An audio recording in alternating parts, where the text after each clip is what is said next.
읽어보겠습니다.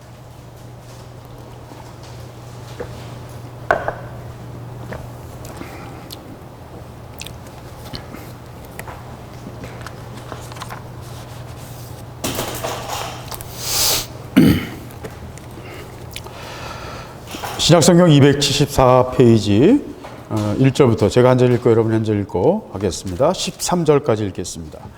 형제들아 너희가 알지 못하기를 내가 원치 아니하노니 우리 조상들이 다 구름 아래 있고 바다 가운데로 지나며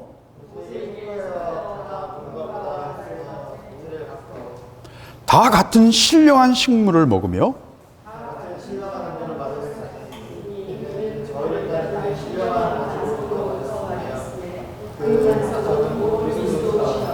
그러나 저희의 다수를 하나님이 기뻐하지 아니하신 고로 저희가 광야에서 멸망을 받았느니라.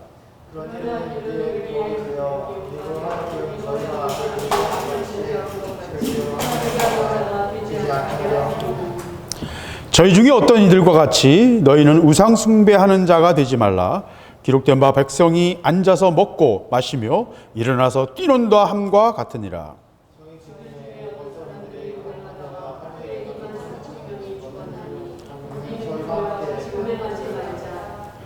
저희 중에 어떤 이들이 주를 시험하다가 뱀에게 멸망하였나니 우리는 저희와 같이 시험하지 말자.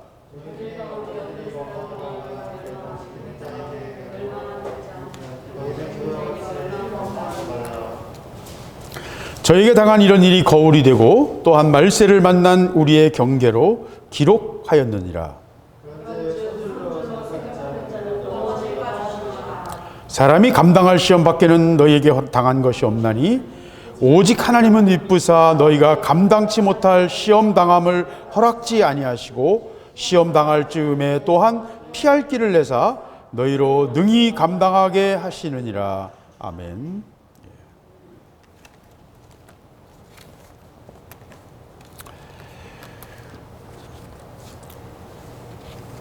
예.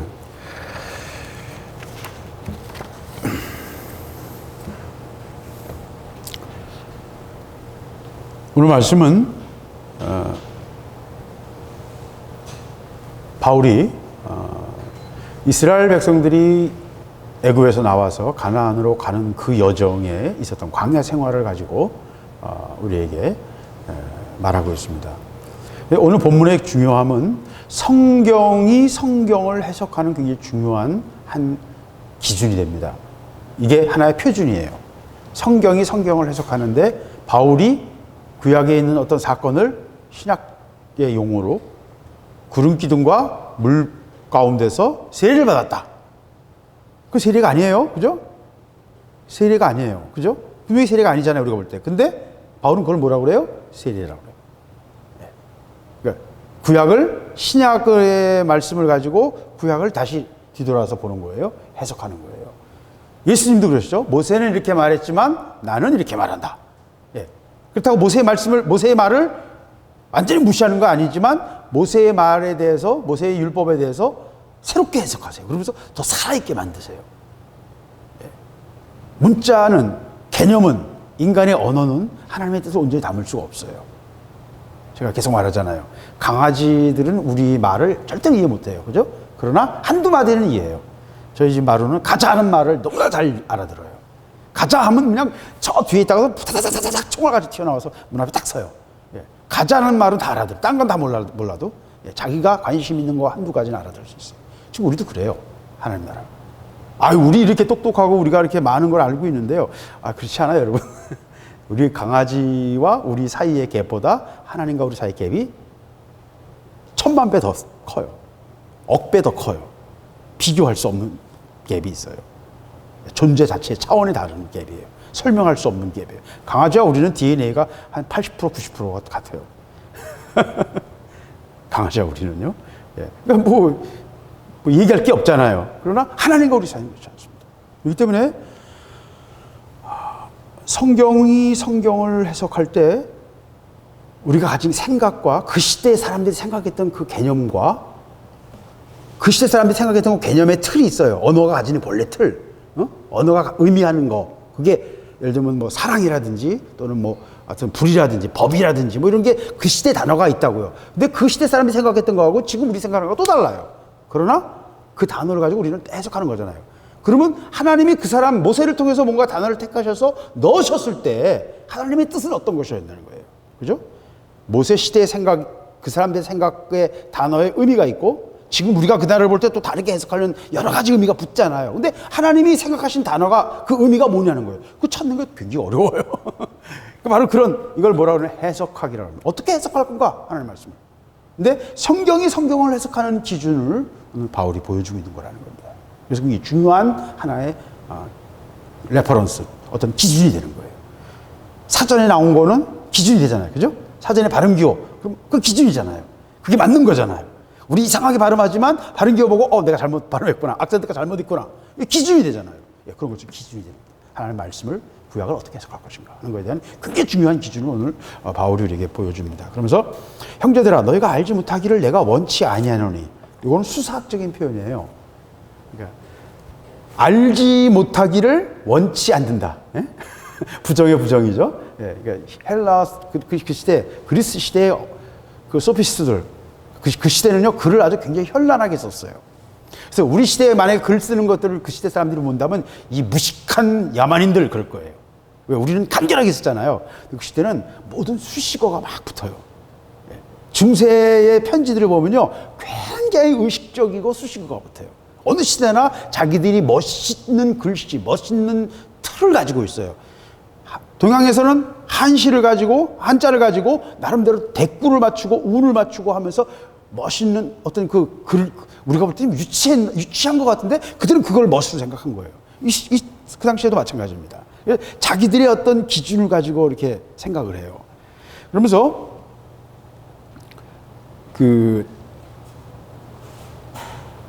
모르기를 알지 못하기를 내가 원치 않는다. 이중부정이죠. 부정의 부정을 하는 거죠. 그러니까 이제 바울이 지금 살짝 그 헬라 시절에 그 자기 그런 문필 그 지식인으로서의 그 쓰던 문구가 잠깐 나온 거예요. 더 정확히 말하면 소피스트 교육의 그 철학이 있거든요. 그게 그런 그 상대방을 설득하고 논리적으로 상대방을 이렇게 설복시키는 그런 방법을 소피스트들이 계속 훈련시켰거든요. 지금 요새 말로 하면 변호사예요. 변호사가 재판관을 설득하는 거예요. 누가 이기냐 결정하잖아요. 그런 것처럼. 예. 변호사들이 소피스트들이었습니다. 이제 그런 말투예요, 이게. 알지 못하기를 내가 원치 않는다. 그러니까 어떻게 하라는 거예요? 이건 꼭 알아야 된다. 이건 꼭 알아야 된다. 제가 아까 말씀드렸잖아요. 사전이라고. 말씀을 어떻게 해석할 것인가에 대한 굉장히 중요한 기준입니다. 그러면서 우리 조상들이 다 구름 아래에 있고 바다 가운데로 지나며. 구름 아래에 있고 바다 가운데로 지나며. 이게 무슨 뜻입니까? 구름 아래에 있다는 건 뭐죠? 예, 출애굽기를 보면 애굽을 떠나기 전에 이미 하나님께서 구름 기둥으로 이스라엘 백성들을 인도하셨어요. 출애굽기 13장 21절 여호와께서 그들 앞에 행하사 낮에는 구름 기둥으로 그들의 길을 인도하시고 밤에는 불 기둥으로 그들에게 비추사 주야로 진행하게 하시니 낮에는 구름 기둥으로 그들을 인도하셨어요. 요새 구름이 굉장히 멋있습니다. 여러분 비가 많이 와가지고요. 예, 구름이 멋있습니다. 특별히 이제 제가 사는 중산 저쪽에는 고봉동 쪽인 아파트가 없으니까요. 산과 산 사이가 쫙 이렇게 벌려져 있거든요. 구름이 쫙 너무 멋있어요. 바닷가에 온 것 같아요. 구름만 볼 때는 굉장히 멋있는데 구름이 이스라엘 백성들을 인도했어요. 근데 우리는 이게 지금 어떤 의미인지는 잘 몰라요. 구름을 통해서 어떤 방향을 이끄셨나 보다. 근데 그것도 맞아요. 방향을 이끄시는 건 맞지만 그 지형이 어떻습니까? 거기가 애굽에 이집트가 어떻습니까? 사막이에요. 스웨즈나 그 건너가는데 차로 계속 이스라엘에서 갈 때 하루 종일 걸리거든요. 어디에요? 거기가 에일랏이나 또는 시내산에서 캐더린 스톤 있는 데서 이집트까지 가는데 하루 종일 걸립니다. 근데 그 지역은 전부 다 그냥 광야로서 물도 없고 거의 사막이에요. 어느 지역은 사막이고 어느 지역은 거의 그냥 광야고 어쩌다가 뭐라 그럴까요? 골짜기에 좀 수풀이 있고 이런 정도예요. 그러니까 사막 지역에서는 제일 심각한 게 뭐예요? 햇빛이에요, 여러분. 사막에서는요, 적당한 차양이 없는 상태에서 햇빛을 우리가 그냥 받잖아요. 3시간이면 사람이 기진해버려요. 네, 기진합니다. 사막을 걷는 거는요, 목숨을 걷는 거예요. 그래서 사막의 걷는 대상들은 주로 낮에 자고, 텐트 치고 자고요, 밤에 걸어요. 새벽에 출발하고, 그러니까 밤새 걸어서 새벽에 떨어지거나 아니면 또 아침까지 걷고 그 다음에 낮에 자요. 대부분 그렇게 합니다. 그러니까 낮에 걸어가려면 어떻게 해야 돼요? 뒤에 지금 애굽의 군대가 쫓아오잖아요. 그러니까 어떻게 해야 됩니까? 무조건 걸어야 되는 거예요. 마음 변하기 전에, 바로 마음 변하기 전에 빨리 가야 되는 거예요. 애굽 군대의 지경을 빨리 벗어나야 되는 거예요. 애굽의 영향력으로부터 빨리 벗어나야 되는 거예요. 그래서 벗어나기 위해서 무리해서라도 걸어갑니다. 그럼 그거 어떻게 해야 됩니까? 많은 젊은이들과 어린아이들과 여자들과 아이들, 노인네들 다 있잖아요. 얼마나 힘들겠어요. 다들 지치고 입안에 혀가 다 마르고 날릴 거예요. 물론 물은 다 가지고 가겠죠. 그럼 그 물이 얼마나 가겠어요. 하나님이 뭘 하시는 거예요? 큰 파라솔을 준비하신 거예요. 큰 구름 기둥으로 이스라엘 백성들을 덮으셨어요. 이 구름 기둥은 하나님의 배려하심을 의미합니다. 우리가 세상으로부터 나오려면요, 통과해야 돼요. 광야를 통과하지 않고서는요, 그리고 홍해를 건너지 않고서는요, 내 목숨을 내놓지 않고서는 나를 포기하는, 내가 죽는, 그것이 완전한 죽음은 아닐지라도 우리가 내가 한 번 죽고 하나님 앞에 고백하는 그 신앙의 결단이 필요해요. 그게 세례예요. 그게 홍해의 의미였습니다. 이스라엘 사람들은 그것을 신학적인 어떤 영적인 의미를 전혀 모르지만 그들은 뭘로 했어요? 행동으로 하는 거예요. 그래서 이스라엘은 그림책이에요. 이스라엘 삶 전체가 그림책이에요. 오늘의 표현을 하면 경계를 위한 거울, 경계의 거울이에요. 경계의 거울이라니까 잘 이해가 안 되잖아요. 제일 간단한 방법은 뭐냐면, 여러분 길 가다 보면 코너에 이런 알루미늄으로 된 거울 있는 거 보셨어요? 코너에, 도로에. 왜? 길이 안 보이니까 이렇게 꺾어지는 길에 여기다 알루미늄 된 거울을 놔요. 반들반들한 그 코팅된 거울을 놓는다고요. 돌 같은 거 치면 찌그러지긴 하지만 유리가 아니기 때문에 깨지진 않아요. 그래서 알루미늄 된 거울을 놓으면 어때요? 이 기역자를 꺾인데 이쪽이 전혀 안 보이는데 이쪽에서 오는 차가 있으면 그 거울에 비추어서 경계가 되는 거예요. 주의하라는 거죠. 그래서 빵빵 누르기도 하지만 그 거울이 있음으로써 이쪽 편을 볼 수 있는 거죠. 이거는 이제 이 시대의 표현이니까 그 당시의 표현은 전혀 아니지만, 그 당시에는 전혀 다른 의미로 했지만, 그러나 거울이 갖는 의미는 결국 마찬가지예요. 왜? 우리가 거울을 왜 봐요? 머리카락이 뻗치거나 뭐 묻었거나 그거 닦아내려고. 다른 사람을 대할 때 내 얼굴이 엉망진창이면 창피하잖아요. 그러니까 나 스스로를 돌아보기 위해서 얼굴을 보는 거잖아요. 이게 경계죠. 경계의 거울이라는 말은 바로 그런 것입니다. 하나님이 우리에게 교보제로 보여주신 거예요. 이스라엘 역사 전체가 그런 교보제예요. 이스라엘만 하나님이 사랑하시느냐, 우리는 그렇게 생각하고 이스라엘 민족도 그렇게 오해했어요. 그럼 하나님이 인간에게 뭔가를 전달하시기 위해서는 누군가를 택해야 돼. 그 사람이 누구든. 그리고 그가 속한 민족과 그가 사용하는 언어를 가지고 그에게 접근해야 되잖아요. 이스라엘이 아니었으면 그 또 다른 민족, 줄루족이었다면 줄루족의 언어와 그 줄루족의 역사를 가지고 하나님은 뭔가 얘기하셔야 되는 거예요. 그 중에 하나가 이스라엘이었던 것뿐이에요. 물론 그건 이제 아브라함과 특별한 관련이 있고, 하나님의 특별한 사람들. 왜? 어떤 사람? 마음이 합한 자. 사울이 아니었고 다윗이었던 것도 하나님 마음이 합한 자를 찾는 거예요. 중간에 버리시고 하나님 택하시는 겁니다. 결국 이 모든 걸 통해서 뭘 하시려는 거예요? 아버지의 뜻을 우리에게 나타내시는 거예요. 아버지의 뜻을. 하나님은 개념으로 하지 않으세요. 개념화돼서 뭔가 정리된 것은 이제 신약시대에 와서죠. 왜? 그런 개념을 정리할 수 있는 언어의 정교한 언어가 그리스 시대 이후에, 그리스 철학 이후에 만들어졌거든요.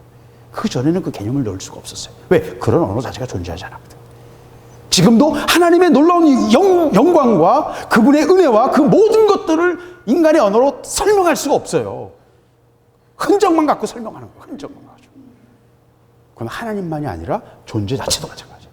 양자역학으로 들어가서 물질을 궁극적으로 들어가도요, 그걸 존재를 설명할 수가 없어요. 잡는 순간 먼지처럼 사라져버려요.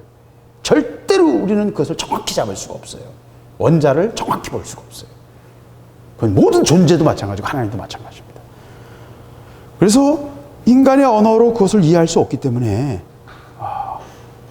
하나님은 그림책을 만드시는 거예요. 그리고 예수님께서 오셔서 그것을 설명하신 거예요.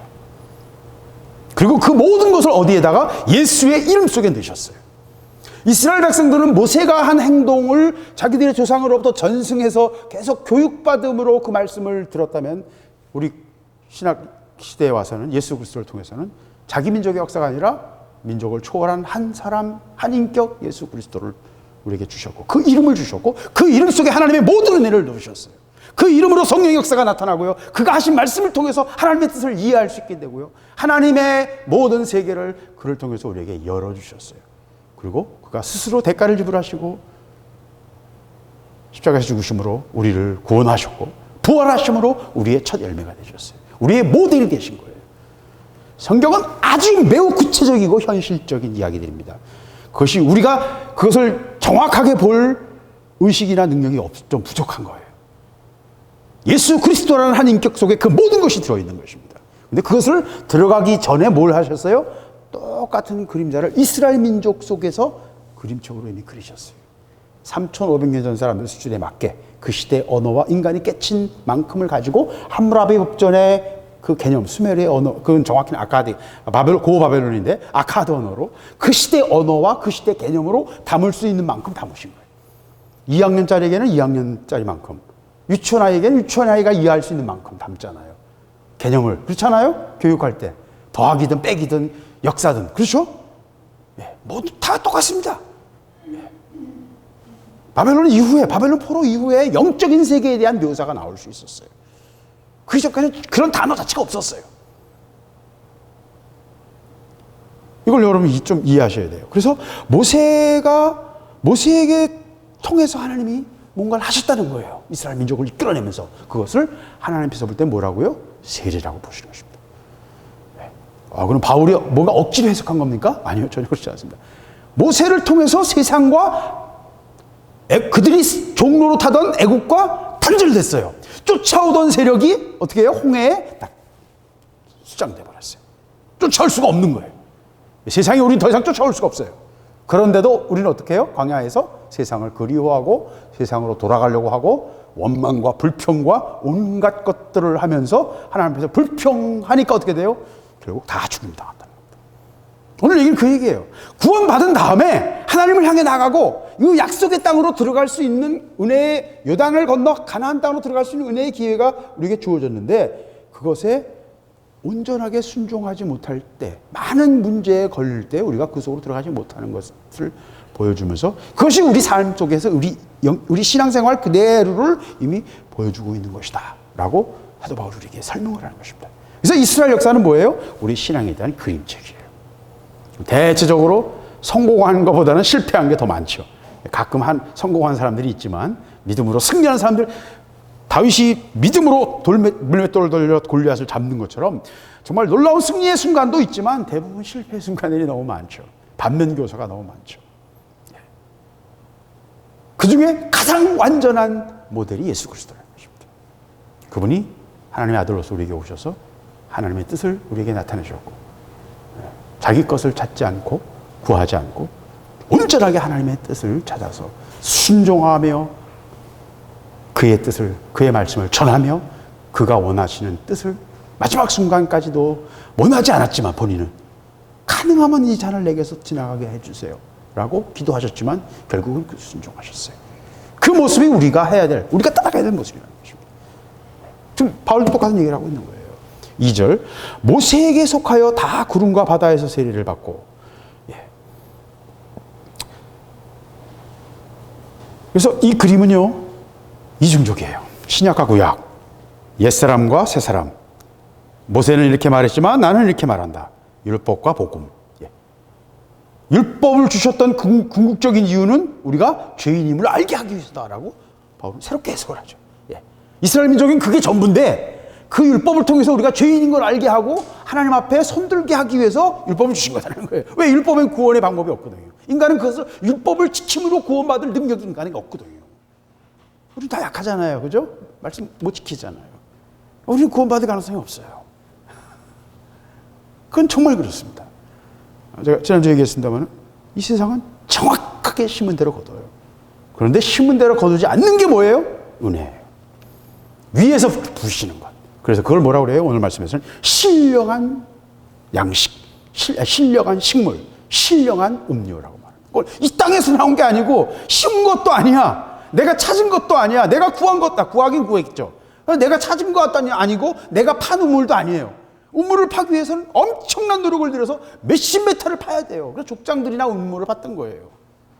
그런데도 그런 내가 판 노력도 없는데 물을 얻었단 말이에요. 신령한 거예요. 하나님이 주시는 은혜예요. 질서, 자연의 질서와 상관없는 하나님의 초월적인 은혜를 주신다는 거예요. 그래서 지금 바울이 해석하기로는 모세에게 속하여 다 구름과 바다에서 세례를 받았다. 예, 다 세례를 받았다. 예. 그러면서 모세에게 속하여 그랬죠. 그렇죠. 이스라엘 민족의 역사와 이스라엘 민족의 모든 문화, 이스라엘 역사 전체를 출발이 뭐예요? 물론 출발은 아브라함이지만 실질적으로 그 문화적 특성부터 말씀, 율법, 모든 제도 다 어디서 시작해요?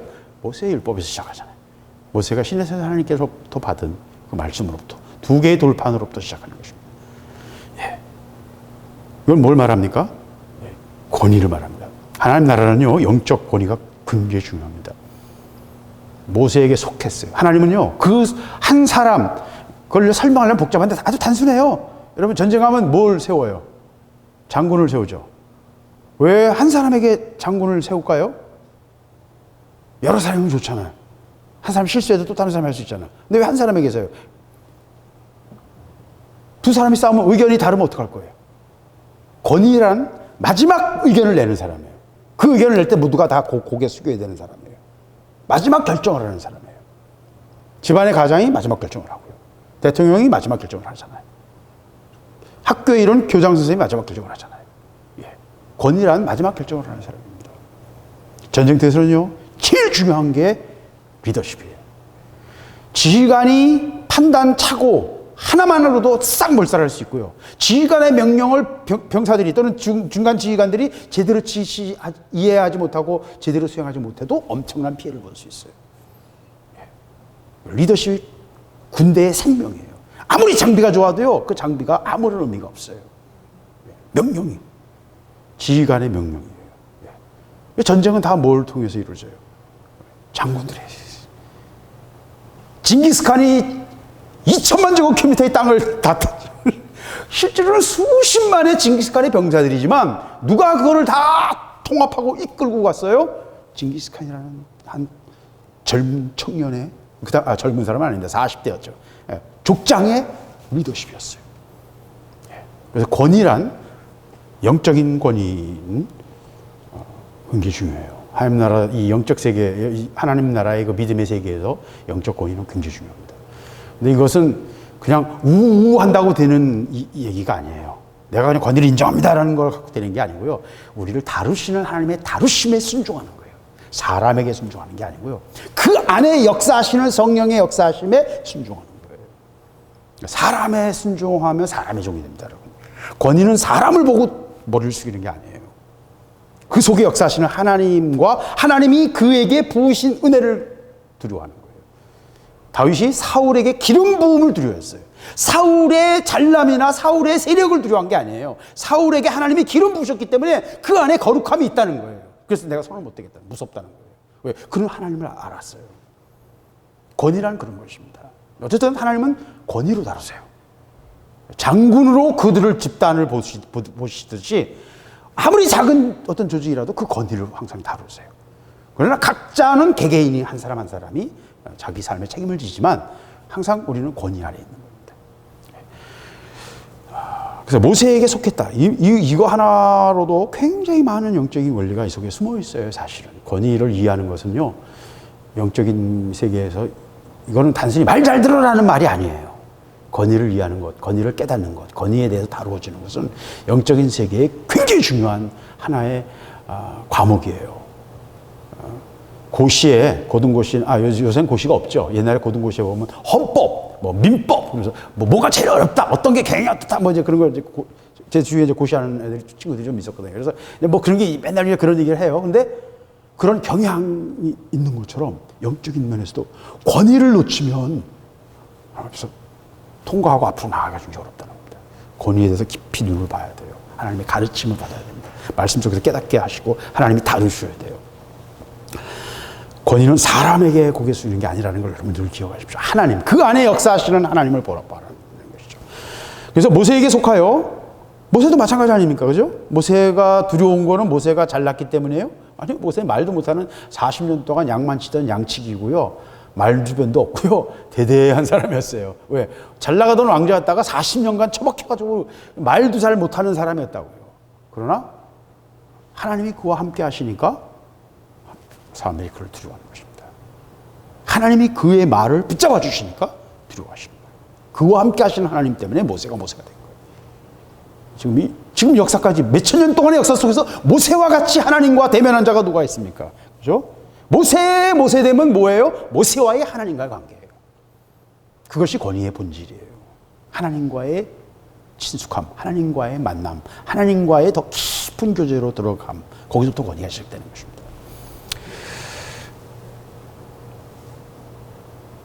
모세에게 속하여 다 구름과 바다에서 세리를 받고 다 같은 신령한 식물을 먹으며 다 같은 신령한 음료를 마셨으니 이는 저희를 따르는 신령한 반석으로부터 마셨으며 그 반석은 곧 그리스도시라. 그러니까 제가 아까 말씀드렸던 것처럼 오늘 말씀 속에서는 전부 다 뭐예요? 구약의 이야기를 신약적으로 새롭게 해석하는 거예요. 전부 다 새롭게 해석합니다. 그러니까 그 어떻게 해석하는지 그걸 좀 잘 볼 필요가 있어요. 그러니까 우리가 이제 구약을 읽을 때 이런 해석의 구조를 가지고 뭔가 이해를 하면서 읽으면 훨씬 더 쉽게 와닿을 수 있죠. 아, 구약의 역사 이야기는 역사 속에 있는 그 시대 이야기지만 또 동시에 이것이 영적으로는 우리가 이런 의미를 가지는구나라고 어떤 어떤 방법, 툴을 가지고 해석하는 방법을 가지고 다른 본문도 보면서 해석할 수 있는 것입니다. 그래서 그 기준을 여기서 찾아야 된다. 저는 그런 말을 하고 있는 것입니다. 그래서 출애굽기 66장 15절 만나에 대해서 얘기하시면서 이는 여호와께서 너에게 주어 먹게 하신 양식이라. 이 만나는 하늘에서 내렸어요. 그것이 무엇인지는 지금도 몰라요. 버섯의 일종이다, 이끼의 일종이다가 무슨 열매의 일종이다, 말을 얘기하지만 그 어떤 것도 설명할 수 없어요. 근데 이 만나가 이스라엘 족속들이 이름을 그것으로 만나라고 했고, 왜 이것이 무엇이냐라는 말이, 만나라는 말이 가시 같기도 하고 희고 맛은 꿀 섞은 과자 같았다. 달콤하면서 하여튼 흰색깔이었고 작은 씨앗 같다. 가시라고 하여튼 작은 씨앗이 전 가시가 뭔지 모르겠습니다만은 아무도 이해할 수 없는 하늘로부터 내린 떡이에요. 근데 그 떡을 먹고 이스라엘 백성들은 40년간 살았어요. 동화 얘기 같잖아요. 그죠? 자연과학을 하는 사람들은 이거 다 안 믿어요. 역사학자들도 이거 잘 안 믿어요. 저는 이걸 믿습니다. 왜? 하나님 말씀하셨으니까 믿어요. 이렇게 하실 수 있음을 알아요. 천사들을 동원하실 수도 있고요. 하나님 방법은 천만 가지일 거예요. 그것을 실현할 수 있는 방법. 아무것도 아니죠. 아무것도 아니죠. 그러면서 이 만나는요, 이스라엘 백성들에게는 방법이 없었으니까 농사 지을 수도 없고 양을 잡아서 먹어도 2달이면 다 끝나요. 가지고 있는 모든 양들. 그렇죠? 그러니까 방법이 없어요. 방법이 없으니까 하나님이 공급하시는 거예요. 하나님이 공급하세요. 저는 지난 25년 동안 다른 사람들은 잘 이해를 못해요. 근데 저도 이해가 잘 안 되고요. 그러나 하나님은 한 번도 만나를 끝이지 않으셨어요. 저는 결과를 말하는 것입니다. 풍족한 적은 한 번도 없어요. 항상 그냥 근근히 살았지만 한 번도 하나님이 저희 부족하게 하신 적 없습니다. 그냥 필요한 건 다 있었어요. 필요한 건 다 있었어요. 저는 하나님 공급하실 걸 이미 알고 있었고요. 제가 그 교회에서 나왔을 때 퇴직금을 제가 몇 년 동안 있었기 때문에 퇴직금이 있었는데 하나님 그걸 요구하시더라고요. 기도원으로 들어가서 지금 생활하는데 몇 달 뒤에, 한 6개월 뒤인가요? 하여튼 기도원에 들어가서 생활하고 있던 중에 한 6개월 뒤에 퇴직금이 나왔어요. 근데 하나님 그걸 내놓으시고 11초 내고서 그 남은 걸 그냥 다 던져버렸어요. 하나님 이제 알아서 하세요. 그 이후로 저는 한 번도 제가 돈 문제 가지고 걱정하거나 하나님께 구한 적은 없습니다. 하나님 책임이신 걸 제가 알았기 때문입니다. 방법이 없으면 하나님은 하늘을 열고 만나를 내리세요. 그걸 믿으셔야 돼요. 하나님 하세요. 하나님은 살아계시고 하시는 분이세요. 근데 우리가 믿습니다 그러면서 말은 크게 하는데 속으로 안 믿거든요, 대부분. 불안해하거나 의구심을 갖고 있거든요. 그 믿지 않음은 안색에서 나타나요. 입에서 나타나고. 믿어야 돼요. 하늘에서 하나님 공급하십니다. 신령한 음료를 주십니다. 하나님이 주시는 은혜는요, 그래서 예수님께서 직접 스스로 말씀하셨잖아요. 하늘로서 내려온 떡이다. 나는 하늘로서 내려온 떡이다. 내 떡을, 내 살을 먹고 마시지 않으면 너희가 생명이 없다. 나를 먹어야 된다. 만나를 먹은 것처럼 나를 먹어야 된다. 이 만나는 예수 그리스도 자신이 생명을 우리에게 주실 것에 대한 하나의 모형이기도 했지만 하늘의 공급하심, 하나님의 책임지심을 우리에게 보여주시는 거예요. 그러면서 신령한 음료를 또 마셨어요. 뭐 우리가 다 알고 있는 것처럼 내가 주는 물을 먹는 자는 영원히 목마르지 아니하리니 나의 주는 물은 그 속에서 영생하도록 솟아나는 샘물이 되리라. 요한복음 4장 14절입니다. 요한복음 6장 35절에는 또 이런 말씀이 있습니다. 예수께서 가라사대 내가 곧 생명의 떡이니 내게 오는 자는 결코 주리지 아니할 터이요 나를 믿는 자는 영원히 목마르지 아니하리라. 신령한 식물과 신령한 음료에 대해서 이미 말씀하셨어요. 예수님 자신이 말씀하셨죠. 이 말씀의 근거에서 사도 바울이 그 만나와 반석에서 나온 물은 뭐예요? 바로 예수님이 신령한 떡, 하늘에서 내려온 떡이라고 스스로 말씀하시고 생수가 흘러날 거라고 말씀하신 그 말씀, 예수님의 말씀과 구약의 역사적 사건들과 연결시키는 거예요. 이것이 본질적으로 같은 말이다. 하나님이 우리에게 주시려고 하는 것들이 이런 은혜라는 것들. 그리고 예수 그리스도를 통해서 열어주실 그 생수의 은혜와 새로운 생명을 얻는 생명의 떡이 되신 예수 그리스도의 생명을 바치신 십자가에 그 희생하신 자기 자신을 생명으로 바치신 그 떡이 우리에게 주어질 것임을 만나를 통해서 이미 3,500년 전에 말씀하신 거예요. 행동 예언을 통해서, 상황을 통해서, 하나님의 기적을 통해서 보여주신 거예요. 살아있는 교보제예요. 그래서 그게 하나님의 사람들의 역할이었어요. 그리고 지금도 똑같아요. 성경은 뭐예요? 성경은 예수 그리스도를 증거하는 책입니다. 그죠? 성경은 예수 그리스도를 증거합니다. 구약이건 신약이건. 성경을 통해서 우리는 뭘 봐야 돼요? 예수를 봐야 돼요. 그래서 하나님의 말씀을 너무 하는 것도 그 비블리즘입니다. 그 우상이에요, 그것도. 성경은 뭐예요? 표지판이에요.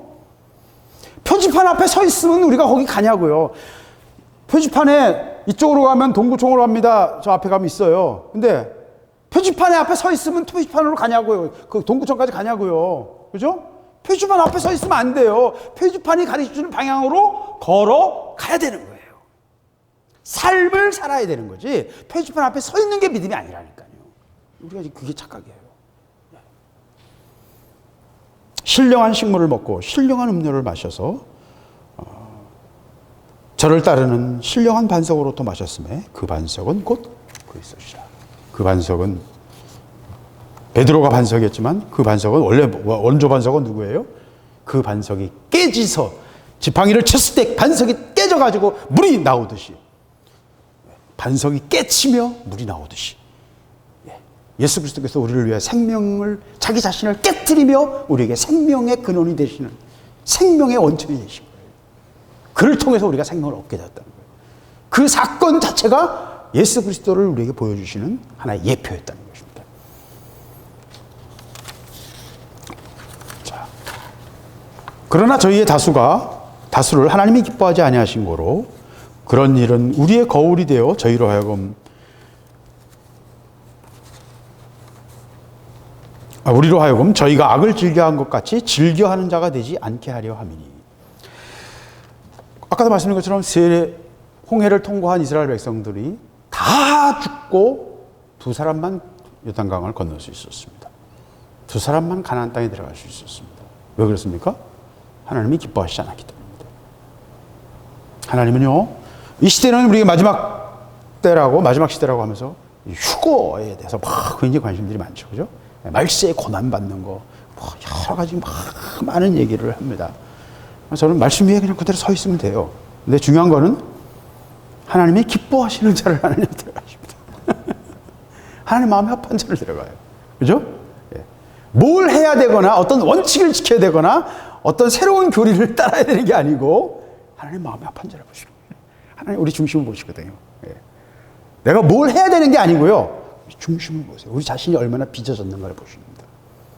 뭐가? 내 마음이 깨어짐. 하나님 마음 보시기 합한 자가 되어야 됩니다. 기뻐하시지 않으니까 하나님은. 근데 왜 기뻐하시지 않으세요? 우리 속에 있는 본래의 모습들이 원망하고 불평하고 불순종하고 음란하고 우상을 숭배하고 뛰고 놀고 별 지랄을 다 하는 거죠. 인생은요, 인생 살면서요, 우리가 그 목사들끼리 하는 말 중에 그런 말이 있어요. 지랄 총량의 법칙이라는 게 있습니다. 목사들끼리의 유머예요. 지랄 총량의 법칙. 그래서 막 젊어서 헌신해가지고 막 은혜 받고 그러는데도 나중에 가면 이상한 길로 가서 막 그러니까 똥 싼 건 다 똑같이 똥 싼다는 거예요.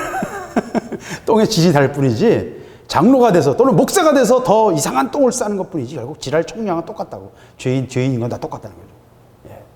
이 표현 여러분 이해하실지 모르겠어요. 이 말의 의미를. 하여튼 사람이 살면서 짓는 죄는 다 결국 비슷하다. 뭐 이제 그런 얘기예요. 근데 뭐 저는 뭐 그 말이 맞다고 생각하지는 않아요. 사람마다 달라요. 근데 중요한 거는 하나님 기뻐하시지 않는다.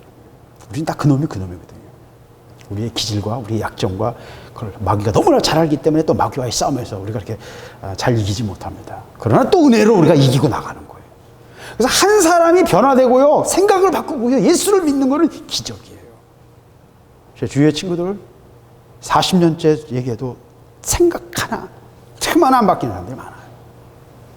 지금 가까운 데서 저를 계속 도우려고 했던 정의자라는 친구도요, 저거 굉장히 죽이 잘 맞는 친구인데 뭐 이빨도 안 들어갑니다. 그 사람이 더 교회의 비리를 더 잘 알고요, 자기가. 왜? 다 자기 친구들이고 장로들이고 다 교회 그 사람 전도하려고 하는 친구들이 굉장히 많거든요. 근데 얘기 들어보면 자기는 뭐 그냥 기도 안 찬대요. 저런 게 무슨 장로고 저런 게 왜 친구들이니까 다 밑바닥을 아니까. 하나님 기뻐하시지 않았기 때문에 광야에서 멸망당합니다. 누가 가나안에 들어갑니까? 믿음으로 하나님의 뜻을 이해하고 비전으로 하나님이 보여주시는 비전을 하나님이 보여주시는 바를 믿음으로 화합하는 자 두 사람만이 들어갔습니다. 믿음으로 화합하는 자 두 사람만이 들어갔어요. 물론 당연한 것이죠. 왜? 예수님이 그 가나안 땅으로 들어가는 하나님의 은혜를 받는 방법은 뭐예요? 하나님 말씀에 대해서 믿음으로 서는 것 외에는 방법이 없다는 걸 보여주신 거예요. 이미 믿음으로 하지 않고서는 아무도 넘어갈 수 없다는 걸 보여주신 거예요. 하나님이 기뻐하시지 않으므로 광야에서 다 멸망당했습니다. 민수기 14장 22절 23절에 보면 나의 영광과 애국과 광야에서 행한 나의 이적을 보고도 이같이 10번이나 나를 시험하고 내 목소리를 청종치 아니한 그 사람들은 내가 그 조상인들에게 맹세한 땅을 결단코 보지 못할 것이요 또 나를 멸시한 사람은 하나라도 그것을 보지 못하리라. 무엇이 멸시입니까? 하나님을 멸시하는 게 뭐예요? 여러분, 한 나라의 대사는요 그 나라를 대표합니다. 그래서 대사가 갈 때는 딱 그 나라 국기를 표시하고요. 보통은 의전 차량이 경찰이 따라다녀야 돼요. 그리고 대사가 어느 호텔에 가면 그 나라 국기가 딱 올라가고요. 장군이 딱 가면요, 장군의 어떤 행사에 딱 가면 예포가 팡팡 물려야 돼요. 그리고 꼭 장군이 있는 부대는 꼭 밴드가 있어요. 그래서 장군 오면 딱 음악을 밴드 하면서 맞추고 합니다. 장군이 위대해서가 아니라 그의 리더십이 그만큼 군대에 결정적인 역할을 하기 때문에 그걸 높이는 거예요. 많은 사람들 앞에서 그 말을 들어라, 이거 나중에라도.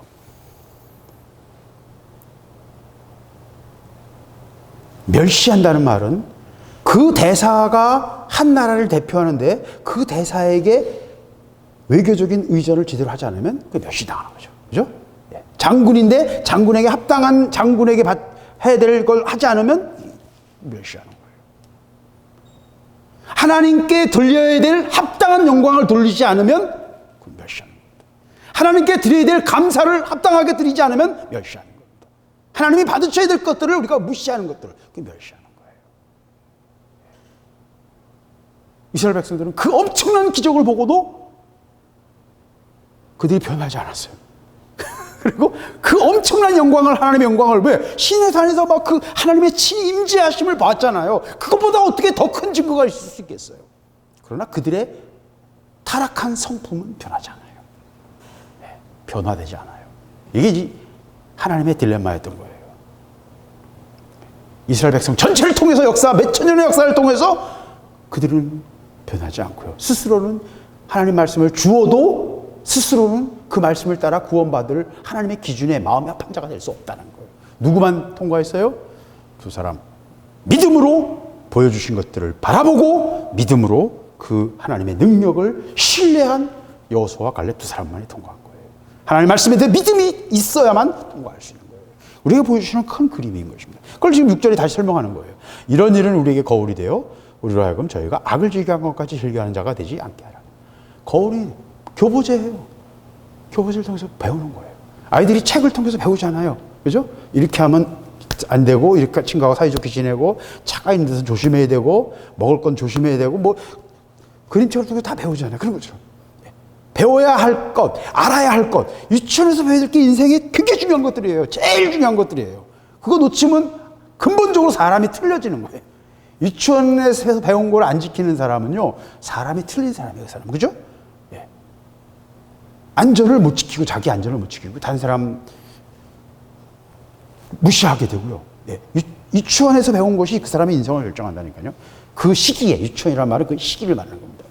자, 그래서 거울이 돼서 우리로 하여금 저희가 악을 즐겨한 것 같이 즐겨하는 자가 되지 않게 합니다. 하나님 앞에서 하나님이 기뻐하시지 않는 자가 되지 않는 거예요. 악을 즐겨한다는 말이 뭡니까? 악이 뭡니까? 누가 봐도 나쁜 거예요. 선이 뭐예요? 누가 봐도 좋은 거예요. 아름다운 거예요. 기분 좋은 거고요. 더 보고 싶은 거고요. 악은 뭐예요? 괴로운 거고요. 누군가가 피해를 주는 거고요. 누가 봐도 싫은 거예요. 하나님의 뜻을 행하면 선이 오지만 하나님의 뜻을 어그러뜨리면, 하나님의 뜻에 불순종하면 결국 그 결과는 악이에요.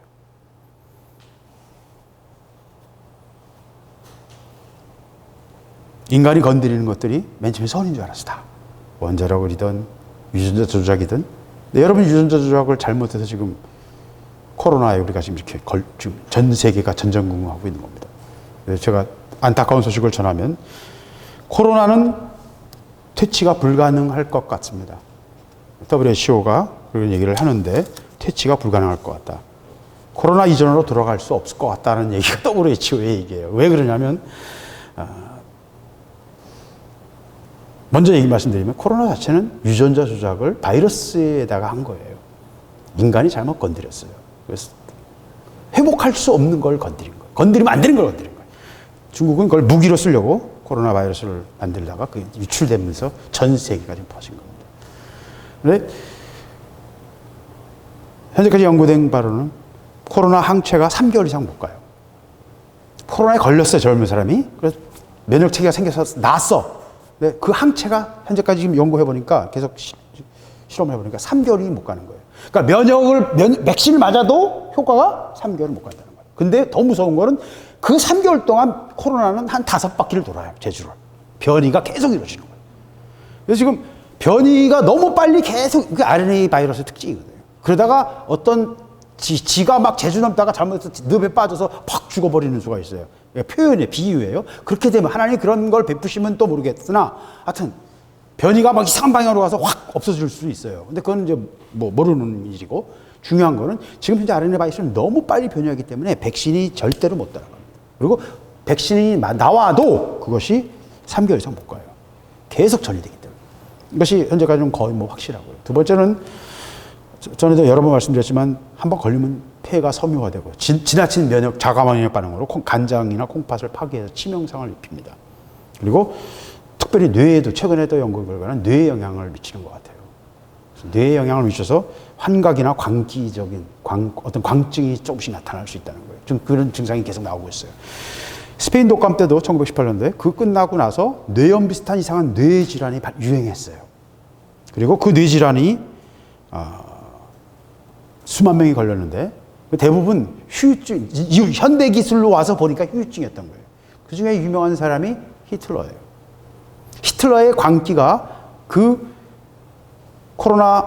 스페인 독감의 후유증으로 왔던, 그러니까 스페인 독감을 통과했는데 그게 후유증으로 남아가지고 히틀러의 광기가 생긴 게 아니냐라는 의학적인 분석도 있습니다. 이건 뭐 정확한 건 아니에요. 중요한 거는 건드리면 안 되는 걸 건드린 거예요. 건드리면 안 되는 걸 건드렸어요. 그게 악이에요.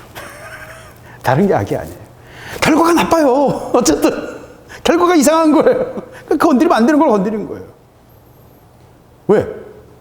하나님이 모든 것을 이해하시는, 모든 것을 설계하시는 하나님의 지혜로 하나님이 장기를 두시고 하나님이 선택하시고 하나님이 길을 열어주시면 순종하면 돼요. 안 그러면요, 인간의 방법으로 지식으로 그걸 분석해가지고 따라가려면 100%, 99.9999% 실패하는 거예요. 악이에요. 왜? 인간은 그걸 정확히 판단할 능력이 없는 거예요. 제가 계속 하고 싶은 얘기는 그거 하나예요. 인간은 선을 선택할 능력이 없어요. 현대까지 과학이, 현대 모든, 우리가 가지고 있는 모든 현대 문명의 모든 것들이 다 그걸 증명하고 있어요. 맨 처음에 차가 나왔을 때, 휘발유 차가 나왔을 때, 석기차가 나왔을 때 얼마나 좋아했어요. 그렇잖아요. 말 타고 다니다가 철 타고 다니니까 얼마나 좋아요. 근데 그것이 지구의 기후를 나쁘게 하고 지금 얼음을 녹이고 있고 우리의 운명을 바꾸고 있어요. 모든 것이 그렇습니다. 치약이 나와서 우리 다 편하게 이빨을 깨끗하게 보관할 수 있는데 그것이 바다의 모든 미생물들을 죽이고, 바다의 산소 생산량이 줄어들고 있고요. 지구 전체 생태계를 바꾸고 있어요. 플라스틱이 수억 톤이 지금 바다를 덮고 있어서요. 바다 생물들이 치명상을 입고 있어요. 좋은 게 아니라니까요. 진정한 선이 무엇인지 우리 인간은 알 수 없어요. 인간은 그럴 능력이 없어요. 그래서 하나님의 뜻을 따라야 됩니다. 그게 하나님의 뜻을 따라야 돼요. 하나님이 완전한 지혜, 하나님의 완전한 지식, 그분의 전지전능하심이 유일한 솔루션이 해답이에요. 수학적인 차원에서 얘기하는 겁니다. 수학적인 논리에서 얘기하는 것입니다. 더 뭐 길게 얘기해서 뭐 하겠습니까? 다음 얘기는요, 제가 다음번에 하겠습니다. 시간이 많기 때문에 8절 이후는 다음번에 얘기하도록 하겠습니다. 7절 이후는. 오늘 말씀을 제가 정리하겠습니다. 13절입니다. 하나님은 이 모든 것을 통해서 우리에게 경계하시고 이스라엘 민족 전체를 통해서도 우리에게 교보제를 주신 거예요. 예수님의 말씀을 통해서도 그렇습니다. 한 사람 한 사람 하나님의 사람들의 삶을 통해서도 우리에게 각각의 모습을 통해서 그들의 삶을 통해서 우리에게 뭔가를 말씀하고 계세요. 예수 그리스도를 통해서 우리에게 말씀하셨을 뿐만 아니라 우리에게 길을 열어주신 거예요. 그래서 내가 길이요 진리요 생명이다 스스로 말씀하신 것입니다. 그래서 모든 이야기는 누구에게로 귀결되어 예수 그리스도께로 모이는 것입니다. 예수의 이름 하나 아래 우리 모두가 들어있는, 모든 은혜가 다 들어있는 것입니다. 그 이름이 암호예요. 여러분 어디 들어가서 은행에 들어가서 여러분 계좌를 빼려면 어떻게 해야 돼요? 암호를 눌러야 되죠. 이제 우리는 잘 이해할 수 있어요. 그죠? 예수 그리스도가 키예요. 여러분의 패스워드예요. 그분을 통해서 열려요. 뭐가? 하나님의 주시는 은혜의 문이 열립니다. 성령의 역사가 열립니다. 예수 이름 안에서만 하나님이 일하세요. 그 속에 모든 것이 들어있어요. 그래서 이 은혜로 들어가는 삶을 살기 위해서 우리를 부르신 것입니다. 구약의 언어로는 가나안에 들어가는 삶. 아브라함에게 약속한 땅으로 너희들을 이끌고. 구약에서는 모든 걸 물리적으로만 해석하는 세계니까. 거기 영적인 용어 자체가 없다니까요. 그러니까 구약의 복은 뭐예요? 다 물리적인 복이에요. 땅이에요. 번성하는 거예요. 그래서 하나님은 이 모든 그림을 통해서 우리에게 거울이 되고 경계를 주시고 우리를 이끌어 가시는 것입니다. 결론은 뭐예요? 그분의 음성을 듣고 그 앞에 순종하는 거예요. 그것만이 선이에요. 그것만이 살 길이에요. 그 순종하기 위해 순종하셨던 분이고 또 순종할 수 있는 길을 열어주신 분이 예수 그리스도십니다. 그분의 음성을 듣고 그분과 함께 그분이 가셨던 대로 이스라엘 백성들이 모세와 함께 모세가 발을 디딤으로써 하나님의 음성을 듣고 모세가 발을 디딤으로써 홍해를 통과했던 것처럼 우리가 예수 그리스도와 함께 그분의 음성을 듣고 따라가는 것. 따라가는 것. 그것이 하나님 우리에게 요구하시는 것입니다. 결론으로 13절 말씀을 한번 읽고 결론을 내겠습니다. 사람이 감당할 시험 밖에는 너희에게 당한 것이 없나니 하나님은 오직 하나님은 이쁘사 너희가 감당치 못할 시험 당함을 허락지 아니하시고 시험 당할 즈음에 또한 피할 길을 내사 너희로 능히 감당하게 하시느니라. 네. 우리에게 오는 환경은요, 하나님의 조율하심, 안배하심, 하나님의 조절하심이 있어요. 네. 인간이 생명이 존재하는 거는요, 수백 가지 조건이 다 맞아야 돼요. 조율하셔야 돼요. 조건이 안 맞으면 우리는 존재할 수가 없어요. 지금 온 우주는 생명이 살 수 없는 공간이에요. 지구라는 이 우주, 태양계 하나만 해도 지구는 콩알보다 적거든요. 지구가 12,000km인데 태양으로부터 태양계가 약 100억 km 정도거든요. 100억. 그러니까 12,000km니까 100억이니까 10,000배, 100만 배 정도. 지구 크기보다 100만 배 정도까지가 태양계의 그 기본 외곽이에요. 그 사실은 100억 킬로미터보다 더 넘어요. 실제로는 태양계를 약 9조까지도 보기도 해요. 9조 킬로미터까지도 보기도 하는데, 일단 태양 빛이 비쳐서 영향을 미치는 곳까지가 저 명왕성 끝으로 한 100억 킬로미터로 봐요. 그러면 지구는 그쪽에 작은 거예요. 그런데 그 지구 위에 또 지구가 12,000km인데요. 그 지구 위에 10km 정도, 실제 사람 숨 쉴 수 있는 건 한 4,000m거든요. 그럼 12,000km짜리 지구의 공 위에 한 4km. 그러니까 사과 껍질보다 더 얇아요. 4km의 대기권에서 우리가 좀 숨을 쉬고 살고 있는 거예요. 그 대기권만이 생명이 존재할 수 있는 모든 조건을 갖추고 있어요. 온도와 기온과 압력과 여러 가지 다. 방사선이 들어오는데 그 방사선을 차폐하고요. 여러 가지 수십 가지 조건을 다 맞춰가지고 우리가 좀 에덴 동산에 살고 있는 것입니다. 이 모든 걸 하나님이 조절하셨어요. 그리고 여러분의 삶, 개인 속에서 일어나는 모든 일들에 대해서 오늘 말씀 뭐라고 그러세요? 감당할 시험 밖에는 너에게 당한 것이 없나니. 그건 뭐예요? 하나님이 우리의 삶을 세심하게 다 조종하고 계시다. 다루고 계시다. 하나님이 허락하심이 없이는 참새 한 마리도 안 떨어져요. 그렇기 때문에 하나님은 미쁘사 너희가 감당치 못할 시험 당함을 허락지 아니하신다. 하나님이 허락하지 않으면 아무것도 일어나지 않습니다. 믿으시기 바랍니다. 믿음의 출발이에요. 우리 모든 믿음의 출발이에요. 시험 당할 즈음에 또한 피할 길을 내사 너희로 능히 감당하게 하시리라. 저는 이거 고백할 수밖에 없어요. 제 삶 속에서도요.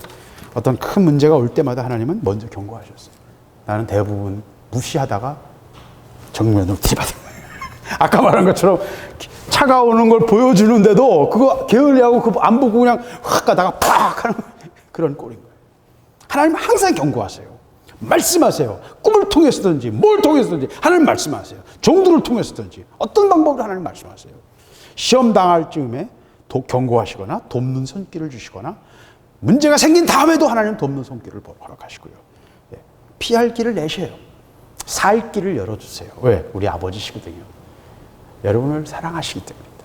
그래서 능히 감당하게 하신다. 우리는 능히 감당할 수 있어요. 여러분 다 할 수 있습니다. 능히 감당할 수 있습니다. 왜? 하나님 그렇게 하셨어요. 우리의 믿음이 필요할 뿐입니다. 여호수아와 갈렙과 같은 하나님이 보여주시는 것에 대해서 인간적인 딴 생각하지 않고요. 계산하지 않고요. 하나님만 의뢰하는 거예요. 골리앗을 향해서 다윗이 나아갔던 그 믿음. 여호와 이름이 합당한 영광을 받지 못하는 것에 대해서, 멸시하는 것에 대해서 단호하게 나가는 아버지와 하나된 마음, 아버지를 향한 마음, 아버지에 대한 사랑이에요. 결국은 아버지는 그 마음이 연합된 자를 찾으시는 거예요. 그 마음을 가진 자를 찾으세요. 아버지의 마음을 가진 자를 찾으세요. 하나님이 기뻐하시는 자는 성경에서 보면 그런 사람들입니다. 네. 하나님은 감당할 시험 밖에는 허락하시지 않습니다. 하나님은 우리의 삶 전체를 책임지시고 다스리고 계십니다. 그러나 하나님을 우리가 믿고 그분 앞에서 경계하라고 하신 것들을 경계하면서요. 시험에 들지 말아야 되고요. 원망하지 말아야 되고요. 음란에 빠지지 말아야 되고요. 깨어 있어야 될 것들에 대해서 경고하시는 것들을 우리가 마음에 새겨야 될 것입니다. 그래서 우리는 다 할 수 있어요. 능히 감당할 수 있습니다. 나 혼자만 굉장히 힘든 것 같고 나 혼자만 너무 어려운 것 같은데 아니에요. 다 똑같아요. 그럼 저 아프리카에 있는 아이들은 저 쓰레기통을 평생 쓰레기 더미 속에서 살고 있는 사람들은, 저주받고 사람들은 지옥의 근처에 사는 겁니까? 그들의 분깃이나 우리의 분깃이나 똑같아요. 하나님은 공평하신 분이거든요. 하나님은 살아계셔서 우리의 삶을 주관하시는 분이십니다. 그분 앞에 서는 저와 여러분이 되기를 바라고, 그분의 음성 속에서 하나님이 여시는 새로운 이 은혜에 우리가 다 함께 들어가고 순종하며 그 모략을 성취하는 자들이 될 수 있기를 바라는 것입니다. 기도하겠습니다. 하나님, 오늘 주신 말씀을 먹기를 원합니다. 그리고 이 말씀에 순종하여 열매 맺는 자들이 되기를 원합니다. 아버지, 제가 그러하기를 원합니다. 아버지, 도와주시며 주를 향해 나아가기를 원합니다. 주를 향해 나아가기를 원합니다. 아버지,